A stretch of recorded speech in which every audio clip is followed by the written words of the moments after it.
শাটারের বাইরে কোনো মাল আসবে না। এটা ফুটপাত, ড্রেন, এগুলোর উপরে কোনো দোকানদারি চলবে না। যাও, এই যে দাও, এগুলি রাখছে একদম। এই এগুলি কার রে? এই এই সিএনজি এডে, এডে কার? এডে এই দোকানদারের। ওরে ডাক দে তো, দোকানদারে ডাক দে। ওই কি একটা ইয়া বানাইছে। এই এই এগুলি কি রাখছে? হ্যাঁ, ঢুকাও, ভিতরে ঢুকাও, মাথায় নাও। এটা কি তোমার দোকান? বাইরে আনছো কেন? এটা এই টিন কাটে ফেলবা, এই শাটারের বাইরে কোনো কিছু থাকবে না আজকের পর থেকে, আমি যেন না শুনি।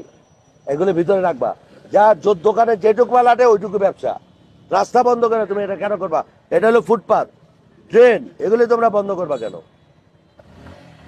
এগুলি রাখবা না। আমি পরে এসে শুনবো, দেখবা যে একদিন এসে সব লয়ে গেছে, মানুষ সহ থানায় লয়ে গেলে। আমি বুঝাই যাইতেছি সবাই রে। এই বাইরে রাখছো কেন? এই যে ঢুকাও, এটা ভিতরে ঢুকাও। এগুলি রাখবা না, চোখে মুখে রাখবা না। ভিতরে যেটুক জায়গা, অনেক বড় দোকান, তোমার এখানে এইটুক জায়গা কিসে? এই যে বড়